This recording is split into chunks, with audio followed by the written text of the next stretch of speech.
When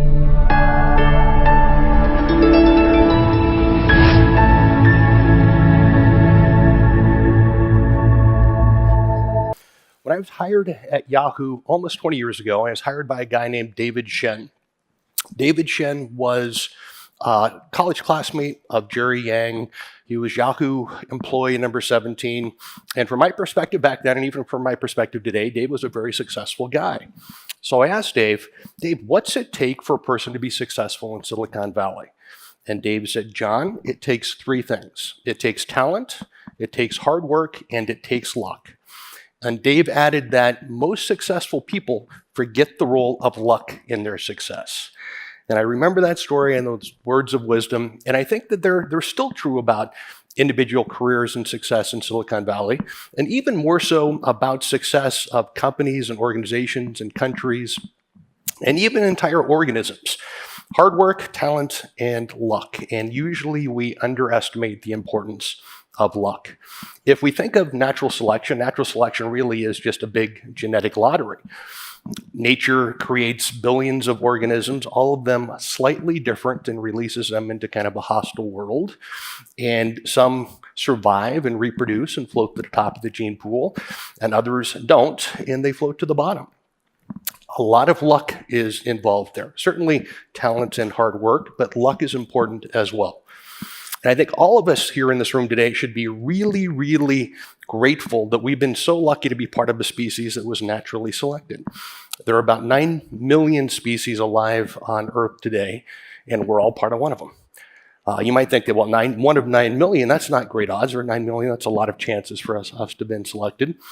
But when you think about the other side of this, that 99% of all species that have ever lived on Earth are now extinct, our good luck becomes a little bit more apparent. So at least in this one case, we are all lucky to be part of the 1%. Against those odds, humans have, for the last tens of thousands of years, been inventing things, creating technology.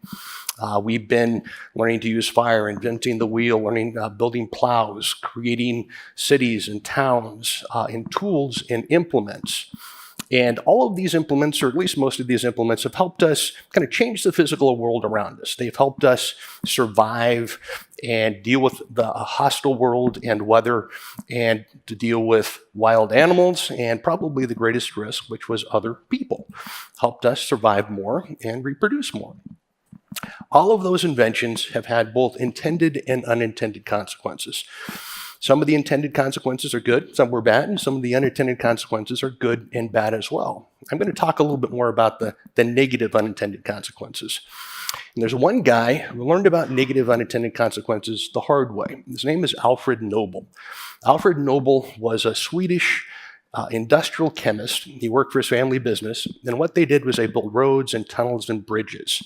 And as part of their construction of changing the physical world, they needed to use explosives and to remove rock and debris and soil so they could make improvements. And the explosive of the time, nitroglycerin, was not terribly stable. So in 1867, Nobel invented dynamite.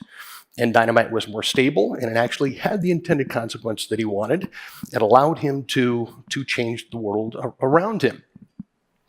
Unfortunately, it also had a really negative unintended consequence. Years later, Nobel's brother, a guy named Ludwig, died. And a newspaper confused Ludwig and Alfred and wrote an obituary for Alfred. Alfred read it and was shocked.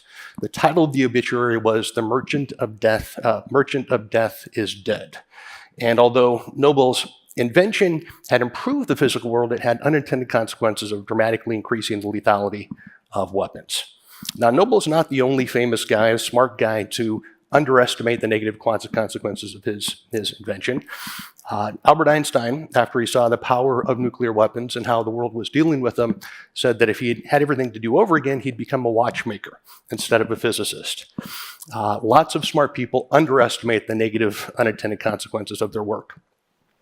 Moving into the present, we are still inventing things, but the things that we're inventing and the way we invent them is changing dramatically. We're moving from making inventions that change our physical world to inventions that change what pixels that are illuminated on phones, or things that change us through health apps, or change us psychologically. And we're also doing it at a scale now that rivals natural selection. If you look at app stores, which I think are a great example of this, there are about 5 million apps on the app stores, about 2.2 million Apple and about 2.8 million Android. And that number is going up dramatically. Each one of those apps is competing with another. They're all slightly different, and they're trying to make money for people. And right now, that's often by getting people to spend time on apps. 5 hours. 5 hours is the amount of discretionary time the average American has right now. That's the time when everything that we have to have done during the day is done, and we can be our true and most authentic selves. It's when we can become who we are. The same average American also now spends about 2.5 hours on apps, and that number is increasing dramatically as the number of apps in the world increases as well. So we have technological change that's changing us and happening at a scale never before imaginable. And I think you probably all agree, that's untenable. We can't let that happen. So what do? Well, we can look back at Noble. After Noble saw his obituary, he left most of his fortune to found Nobel Prizes and to award people for inventing things that were pro-humanity and that moved humanity forward.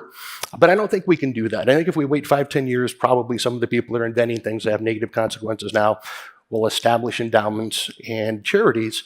But we can't afford to let that happen because the inventions are not only changing our physical world, they're changing us.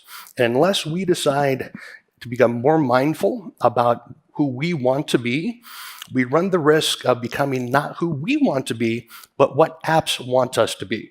We run the risk of having the most important time of our lives pushed out just accidentally because we're not concentrating on who we want to be. And I think hopefully you will all agree that we can't let that happen. And we need to be more mindful now before our luck and our time run out. So thank you very much for your attention. It's been a pleasure to be here today.